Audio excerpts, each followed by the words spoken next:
Welcome to ABC News Live. I'm Diane Macedo. We have breaking news. The jury has delivered a verdict in the 2018 shooting at the Tree of Life synagogue. The suspect has been found guilty of shooting and killing 11 congregants at the Pittsburgh synagogue and obstructing the free exercise of religion. That makes him eligible for the death penalty.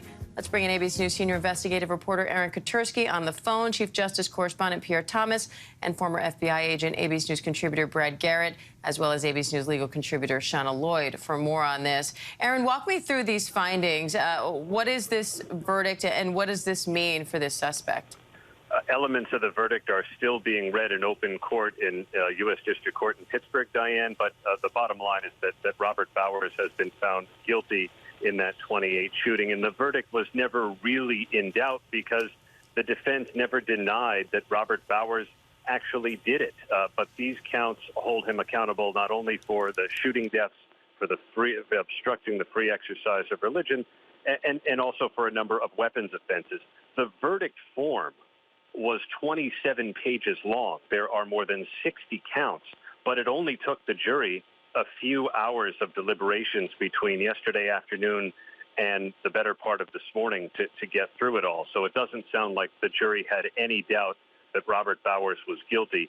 The main part of the case is going to come a week from now when they start to hear evidence about the penalty phase, because these counts do make Bowers eligible for the death penalty.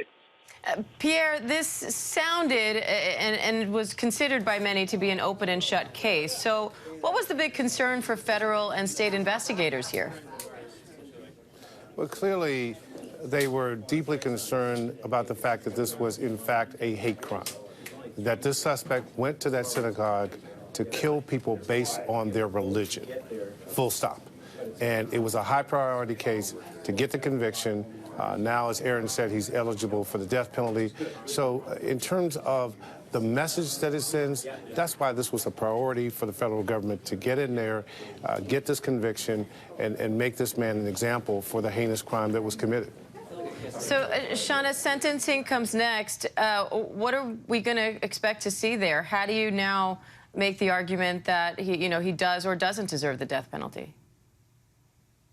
What we're going to be looking to see is the state is going to be looking to show that these acts occurred because they were in this religious environment, practicing and worshiping their faith.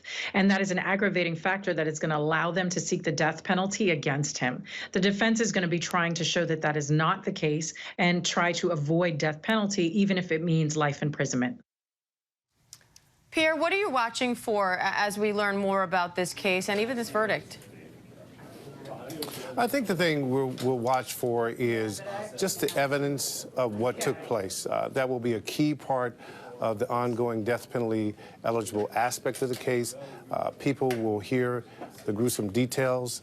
I remember covering that story that particular day on that Saturday when this massacre took place.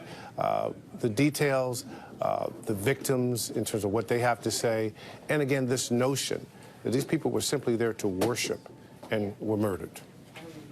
Aaron, what happens next? Well, I think one of the things that the prosecutors are going to have to try and overcome is the only thing that the defense really disputed, and that was why Bowers did this. It was either because he hated Jews or he hated immigrants, and he thought the Jews were helping immigrants, which is what the defense tried to argue to tamp down this notion that he was obstructing the free exercise of religion.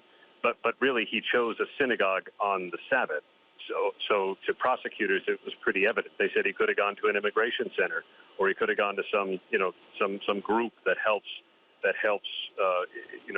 settle immigrants in the Pittsburgh area, and he didn't. He chose the synagogue. So that's where prosecutors may end up focusing some of their case during the penalty phase. But it has already been brutal for the jury because the prosecutors have been unsparing in the evidence they presented. There were photographs of the victims in life, and then rather daunting images to see the bodies of those same victims after they had been shot and killed where they were worshiping. And the prosecutor said that Bowers turned a house of worship into a hunting ground. And Pierre, that verdict is still coming in as we speak. He's just been found guilty on even more counts than he was when we started this segment. How significant is it to see a verdict come down like this? So many counts so far, and all guilty. Well, I think that, again, all of this was anticipated. As Aaron said, there was no doubt he was caught at the scene with the firepower that he had. The nuance now is whether this defense that he has in terms of, well, I wasn't really there to kill people because of their religion, whether that will take hold or not. But I think the pain that community has gone through is beyond measure. And at a time when the country is seeing more and more, at least concern, evidence of race-based and religion-based hate, this is an ongoing issue, and it's a critical moment. Brad, as an investigator, how do you go into a case like this where even the defense isn't really denying what happened? They're sort of making these subtle arguments as to why it happened. So you want to take all the evidence you have, obviously, which is he made numerous statements online about hating folks of the Jewish faith, hating the idea they were bringing immigrants into the country. And so you have all of the stuff that goes into his actually showing up. In other words, there is a buildup. And then putting the case together. Using this word hunting, I think, is accurate. And I believe the police have been able to put together, he methodically went room to room and arguing that it was just to kill the part of this congregation that supported immigration. It didn't matter. There were 3 different segments of churches going on inside, and he went to every one of them. So this is not that difficult case to put together. He had 20-plus firearms apparently at his house. He had every intention to do what he did, and he even said it before he walked in the building. And Aaron, it sounds like we have all counts in now? All 63. It seems as if Robert Bowers has now been found guilty as charged in the 2018 shooting at Tree of Life synagogue during Sabbath morning services. This now puts a penalty phase into motion in about a week's time, when the same jury is going to hear evidence and decide whether Bowers deserves the death penalty. And the prosecutors were quick to point out what Brad said, Bowers' own words about how he hates Jews and how he deliberately targeted them.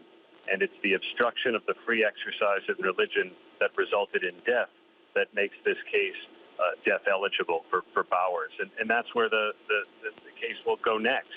And they also, I think prosecutors will seek to show or try and eliminate, one of the mitigating factors, right? Had Bowers simply surrendered because he felt remorse, prosecutors say the only reason that he gave up and submitted to police was because he ran out of bullets, and the shooting had to stop. Wow, all right. The Pittsburgh synagogue shooter again found guilty on all counts. Aaron, Shauna, thank you. Brad, Pierre. Hi, everyone. George Stephanopoulos here. Thanks for checking out the ABC News YouTube channel. If you'd like to get more videos, show highlights, and watch live event coverage, click on the right over here to subscribe to our channel. And don't forget to download the ABC News app for breaking news alerts. Thanks for watching.